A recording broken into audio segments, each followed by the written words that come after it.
સુરત ડુમ્મસની સરકારી જમીન ખાનગી કરવા મામલે સુરતમાં કલેક્ટરની ફરજ દરમિયાન આવ્યું કે જમીનમાં કરેલા કથિત ગોટાળા બદલ રાજ્ય સરકારે તેમને સસ્પેન્ડ કર્યા છે।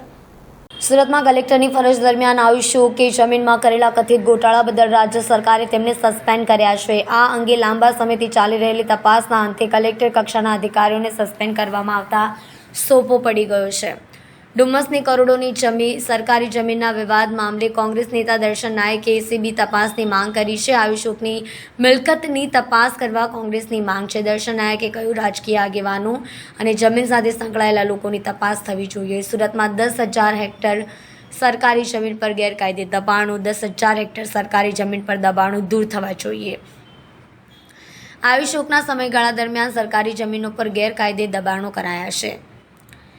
કોંગ્રેસના નેતા તુષાર ચૌધરીએ આરોપ મૂક્યો છે કે ડુમ્મસ વિસ્તારની 2.17 લાખ ચોરસ મીટર જમીન ગણત્યાનું નામ દાખલ કરાવીને 2,000 કરોડ રૂપિયાનો ખેલ પાડવામાં આવ્યો છે। પોતાના અંગત બિલ્ડરને લાભ કરાવવા માટે રાજકીય દબાણ હેઠળ જમીન ગણોતિયાનું નામ દાખલ કરાવી દેવામાં આવ્યું છે કે કેમ તે તપાસનો વિષય છે। આયુષ ઓકને સસ્પેન્ડ કરીને વલસાડ કલેક્ટરનો ચાર્જ નિવાસી અધિક કલેક્ટર AR ઝાને સોંપવામાં આવ્યો છે। આખા કૌભાંડની હકીકત એવી છે કે ડુમ્મસ ખાતે સર્વે 311/3 વાળી અંદાજિત 2,17,216 ચોરસ મીટર જમીન આવેલી છે।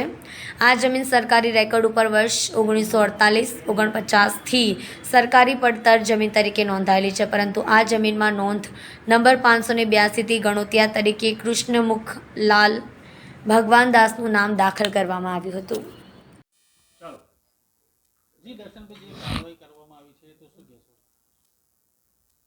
સુરતની ડુમ્મસ ખાતે 311/3ની સરકારી જે સીર પડતર તરીકેની જમીન ઘણા વર્ષોથી ચાલી આવેલી હતી અને આની કિંમત લગભગ હાલના એના પ્રમાણે 2,000 કરોડ રૂપિયાની આ સરકારી જમીન હતી।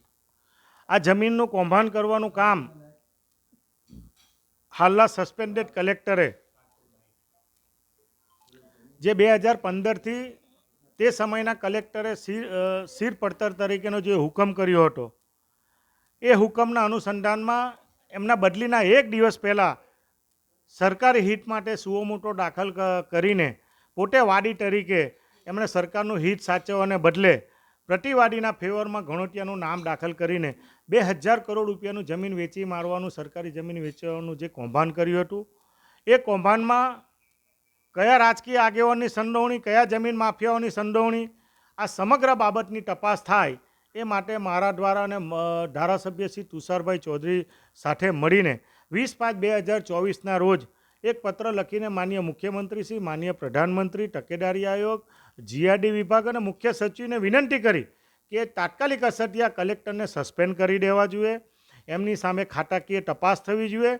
સીટ દ્વારા સમગ્ર પ્રકરણમાં જમીનની બાબતમાં જે કોઈ અધિકારીઓ સંડોવાયેલો, જે કોઈ રાજકીય આગેવાનના મેરાપીપણામાં એમની દોરવણીથી જે કોઈ કામ થયું છે એ સમગ્ર બાબતની તપાસ થવી જોઈએ અને તાત્કાલિક અસરથી આ જે સસ્પેન્ડ કરવામાં આવ્યા છે એ સસ્પેન્ડ થયેલા કલેક્ટરનો અમે નિર્ણયને આવકારીએ છીએ, પરંતુ સાથે સાથે એમના સમયગાળા દરમિયાન જે કોઈ ફાઇલોની ઉપર એમણે હુકમ કર્યા છે એ ફાઇલોની પણ તપાસ થવી જોઈએ અને એસીબી મારફત એમના વિરુદ્ધ ગુનો દાખલ થવો જોઈએ એ મારી માંગણી છે।